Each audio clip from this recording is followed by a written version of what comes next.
बच्चों, welcome back on J knowledge. So आज हम करने जा रहे हैं आपकी जियोग्राफी का second chapter, that is globe, latitudes and longitudes. इस चैप्टर में हम ग्लोब के बारे में पढ़ेंगे। उसके बाद लैटिट्यूड्स क्या होते हैं वो देखेंगे, लॉन्गिट्यूड्स क्या होते हैं, फिर टाइम जोन्स देखेंगे कि हम अपने अर्थ के ऊपर अलग अलग टाइम जोन्स कैसे बनाते हैं, अलग अलग कंट्रीज का टाइम डिफरेंट क्यों होता है। क्लियर? सो फर्स्ट है ग्लोब। आपने अपने स्कूल में देखा होगा, ग्लोब्स काफी टाइप के हो सकते हैं, अलग अलग साइज के हो सकते हैं, लेकिन बेसिकली इसी तरीके के दिखते हैं। तो इसमें क्या है, आपको एक अर्थ की शेप इस तरीके की टिल्टेड नीडल में घूमती हुई दिखेगी, राइट? सो ये टिल्टेड नीडल क्या होती है, ये वाली, दिस इज एक्सिस। एक्चुअल अर्थ में ये कोई नीडल नहीं होती है। एक्चुअल अर्थ में ये क्या है, एक इमेजिनरी लाइन है जिसके अराउंड अर्थ क्या करती है, मूव करती है। कौन सी डायरेक्शन में मूव करती है, वेस्ट टू ईस्ट मूव करती है। क्लियर? सो ग्लोब क्या है, अर्थ की ये एक रिप्रेजेंटेशन है कि हमारी अर्थ बाहर से देखने में कैसी लगती है। Earth moves west to east around its axis which is an imaginary line. तो ये एक्सिस क्या है, एक इमेजिनरी लाइन है, एक काल्पनिक लाइन है जो हमने सिर्फ सोची हुई है कि हाँ ऐसे एक लाइन है जिसके अराउंड अर्थ मूव करती है। Now equator. इक्वेटर क्या होता है? इक्वेटर भी एक और इमेजिनरी लाइन है, एक ऐसी लाइन जो अर्थ के बिल्कुल सेंटर में से पास करती है और इसको दो इक्वल हाफ्स में डिवाइड करती है। An imaginary line running on the globe that divide it into two equal halves. और जो हाफ नॉर्थन हाफ है, नॉर्थन डायरेक्शन में, उसे हम क्या बोलते हैं, नॉर्थन हेमिस्फीयर। हेमिस्फीयर मीन्स आधा स्फीयर। और जो साउथन साइड में है उसे हम क्या बोलते हैं, साउथन हेमिस्फीयर। क्लियर? और ये क्या है आपका नॉर्थन पोल, और यहाँ पे आपका क्या होता है, southern pole. So this is your globe. अभी हम देखते हैं कि लैटिट्यूड्स क्या होते हैं। इक्वेटर के बारे में पढ़ा था ना हमने। इक्वेटर क्या होता है, वो इमेजिनरी लाइन जो अर्थ को दो इक्वल हाफ्स में डिवाइड करती है। इक्वेटर से हम पैरेलल सर्कल्स ऐसे ड्रॉ करते हैं अर्थ के ऊपर। सो ये जो पैरेलल सर्कल्स होते हैं, सारे के सारे पैरेलल सर्कल, इनको हम क्या बोलते हैं, latitudes, parallels of latitudes.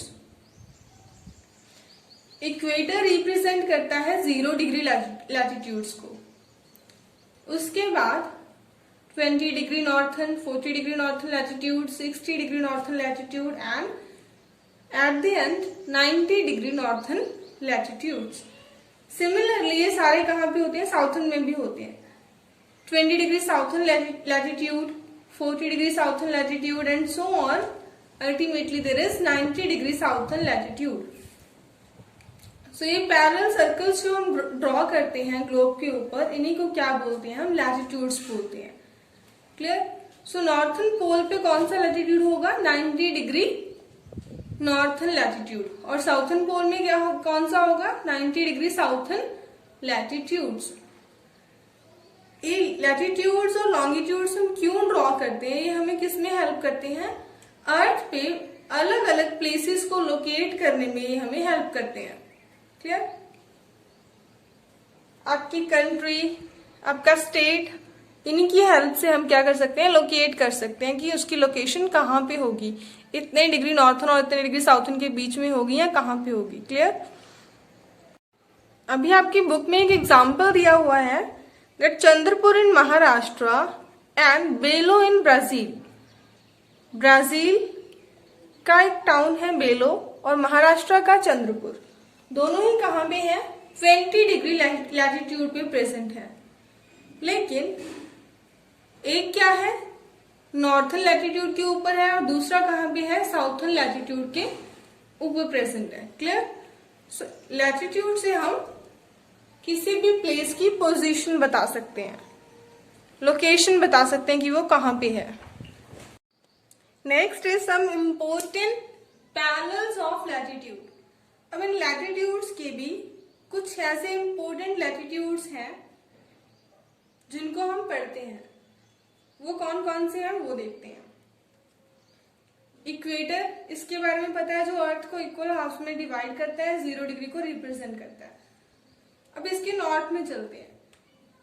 23.5 degree north पे एक लैटिट्यूड है जिसका नाम है ट्रॉपिक ऑफ कैंकर। इसके बाद 66.5 डिग्री नॉर्थन पे एक और लैटिट्यूड है जिसका नाम है आर्कटिक सर्कल। साउथ में आएंगे तो एग्जैक्टली 23.5 डिग्री साउथन में क्या है, latitude, that is tropic of Capricorn. और 66.5 डिग्री साउथन में क्या है, अंटार्कटिक सर्कल। ये क्या है, these are 4 important parallels of latitude. ये कुछ इंपोर्टेंट पैरेलल्स है। अभी पैरेलल्स इंपोर्टेंट क्यों है हमारे लिए, वो हम पढ़ेंगे कि हम इन्हीं को क्यों पढ़ते हैं। बाकी भी तो कितने सारे हैं ना, कितने सारे एंगल्स हैं, उनको हम क्यों नहीं पढ़ते, वो भी हम अभी देखते हैं। हीट जोन्स पढ़ते टाइम कुछ हीट जोन्स डिसाइड की हुई हैं, जो है ना आपकी torrid zone, north temperate zone और फ्रिजिड जोन, इनके बारे में अभी पढ़ेंगे हम। अभी हम पढ़ने वाले हैं अर्थ की हीट जोन्स के बारे में। हीट जोन्स, कितने हीट जोन्स है, there are 3 heat zone. First is torrid zone, यहां से लेके यहां तक। सेकेंड इज टेम्परेट जोन, यहां पे भी होती है, यहां पे भी होती है। Third is frigid zone, frigid zone यहां पे होती है और यहां पे होती है।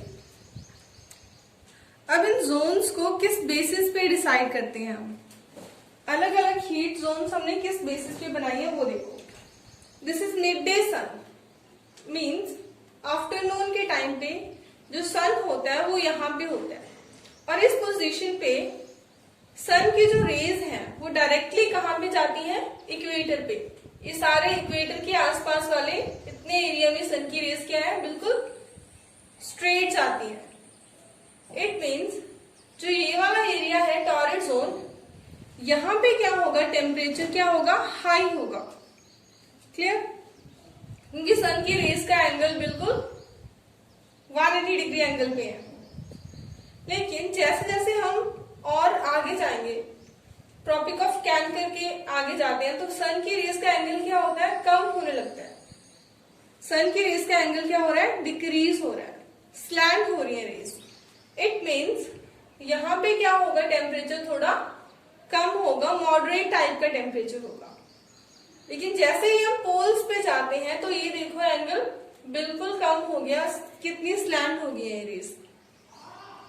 इस वजह से क्या है, यहाँ पे जो है टेम्परेचर बहुत ही लो होता है और यहाँ पे स्नोई एरिया होता है, स्नो होती है, इसीलिए हम क्या बोलते हैं, फ्रिजिड जोन्स बोलते हैं।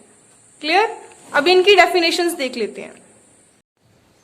टॉरिड जोन, टॉरिड जोन हमने देखा था ना, सन क्या होता है, exactly overhead here. So sun is exactly overhead at least once in a year on the area between Tropic of Cancer and Tropic of Capricorn.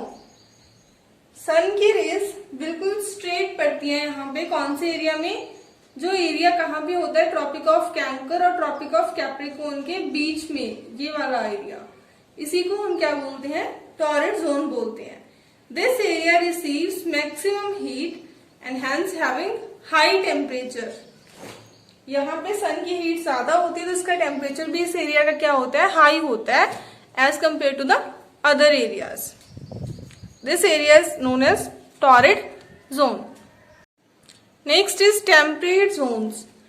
Temperate zones कौन सी होती है, ये वो वाले जोन्स हैं जहां पे सन का एंगल थोड़ा डिक्रीज हो जाता है।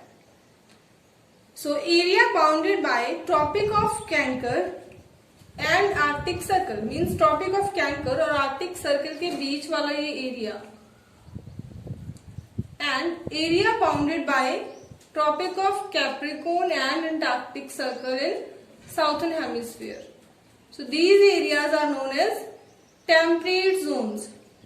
They have मॉडरेट टेम्परेचर, क्योंकि सन की रेज का एंगल थोड़ा डिक्रीज हो जाता है तो इसीलिए इनका टेम्परेचर क्या होता है, मॉडरेट होता है, ना ज्यादा कम ना ज्यादा higher. Clear? Next is frigid zones. Frigid zones कहाँ पे होती है, areas lying between Arctic circle and North Pole. Arctic circle और नॉर्थ पोल के बीच का area in northern hemisphere and area between Antarctic circle and southern pole in southern hemisphere. So these zones are known as frigid zones. They are very cool zones. Cool क्यों होती है, क्योंकि सन की जो race होती है वो हमेशा ही बिल्कुल स्लैंटिंग जाती हैं, बिल्कुल ऐसे स्लैंटिंग रेस, और वो लेस हीट प्रोवाइड करती हैं इस एरिया को। क्लियर? इसी वजह से हम इनको क्या बोलते हैं, फ्रिजिड जोन्स बोलते हैं। सो आज हमने पढ़ा लैटिट्यूड्स के बारे में। नेक्स्ट लेक्चर में हम पढ़ेंगे लॉन्गिट्यूड्स के बारे में। If you find my video useful then do like, share and subscribe. Thank you so much for watching this.